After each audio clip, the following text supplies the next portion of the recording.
Hello my beautiful souls, welcome sa ating tarot reading sessions. Keep in mind, general reading po ito, maaaring mag-resonate, maaaring hindi.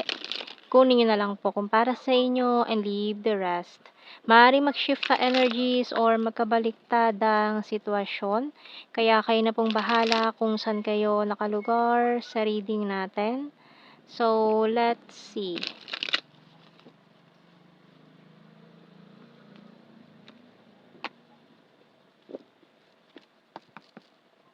So we have here this Eight of Pentacles in the World. The King of Wands and the King of Cups. The Emperor, Hermit, Seven of Swords, and the Lovers. Okay, so may mga specific signs tayo dito ng Aries, Virgo, and Gemini. Bottom card, Five of Cups. So may nag-emote dito na person kasi parang iniisip niya na parang pangarap ka lang niya, imposibleng maging kayo, nag-e-emote siya, nagse-self-pity, ganyan. So, maaaring matagal ka ng gusto nitong taong ito pero hindi niya masabi-sabi sa'yo. Kasi parang parang wala siyang lakas ng loob sabihin, aminin, and alam niya marami siyang kompetensya, maraming tao ang nagkakagusto sa'yo, maali-aligid sa'yo. Ayan. So, feeling niya hindi siya yung pipiliin mo. Kaya nag-e-emote tong taong ito. Feeling niya he or she is not good enough for you. So, we have here scissor. Oh, telephone, lock, bird, tide, and light. Ano to? Traffic lights. Earthling, bottom card, ayan. So, maaaring in a relationship ka with someone na parang feeling mo natali ka, hindi ka masaya. And then, itong taon to nalulungkot siya.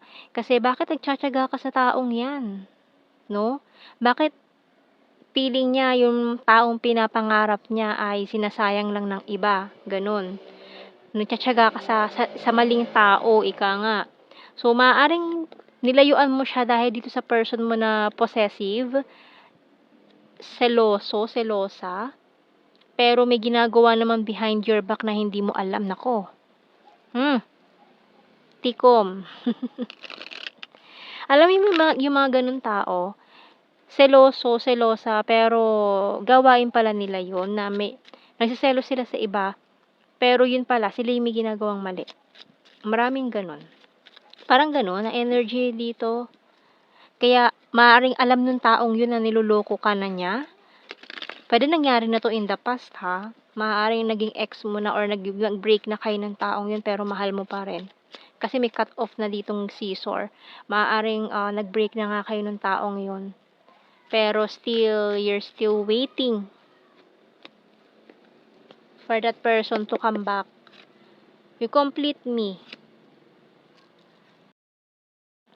I'm honest to you. I want commitment. You're so sexy. So, gusto kasi talaga nitong taong to na sana siya na lang. Sana ako na lang yung pinili mo ganun. Yung sinasabi niya dito. And I hate my pride and ego. I regret rejecting you. So, maaaring nireject mo na tong taong to. Stubborn but practical. I want to grow old with you and my intuition choose you. Ikaw talaga yung gustong-gusto nitong taong to Pero napunta ka daw sa iba. Pwede magkabaliktad.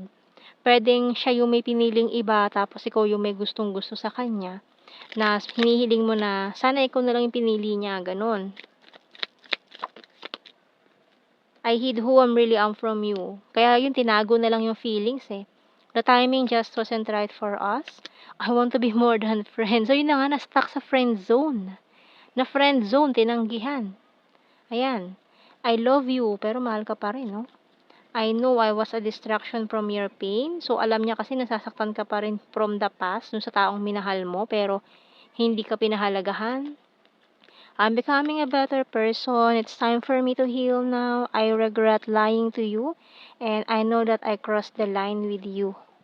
Yun. So, feeling niya, lumampas na siya sa boundary niya as a friend. Sinasabi mo rito, friend lang kita, huwag kang makialam. Wow, so nasaktan siya dun. So, tingnan natin. Oops, at sumabog.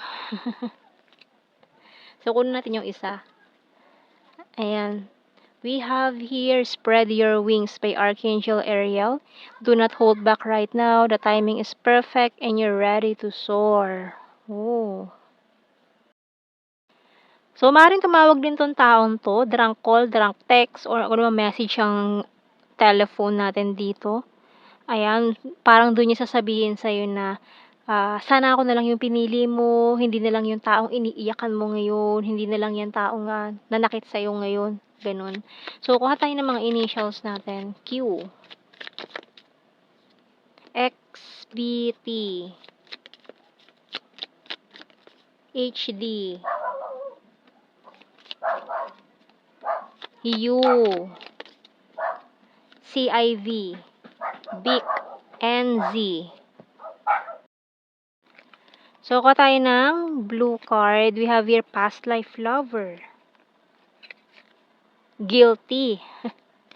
Eto na nga, oh, jealousy. So, nagseselos siya doon sa person na yun, na bakit siya yung pinili mo, bakit hindi na lang daw siya. Naku, selos na selos siya doon. Sa taong yun, nananakit sa'yo. Parang feeling niya, ano eh, yung kantang ano, yung halaga, ganun. Binabasura ng iba ang siyang pinapangarap ko, ganun. Yung lagi niyang ine-emote sa kanta. Yung siguro lagi niyang kinakanta sa videoke. Ayun, di ba? So, tingnan natin general signs and the messages.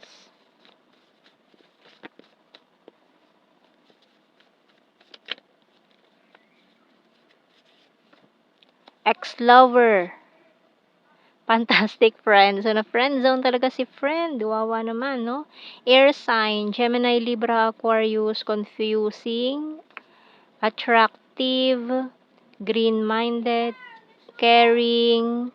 Full of charisma. Luzon. Trustworthy. Killer smile. Flower farm, friendly, sobrang friendly, na friend zone. Very serious, flirtatious, hilarious, talented, overthinker, high expectations, private person, water sign, Cancer, Scorpio, Pisces, another. And future lover, national capital region, kind-hearted, Leo sign, patience please, perfect smile, number 7, July, creepy, stalker, and emotional. So, very emotional yung taong yun ngayon. Nag-e-emote talaga siya. Na ang laki ng hinanakit niya sa buhay na, ano bang meron yung taong pinili mo? Bakit hindi na lang daw siya? Ayan. So, yan ang ating reading, my beautiful souls. Thank you for watching. Take care and God bless. See you in our next reading, guys. Bye-bye.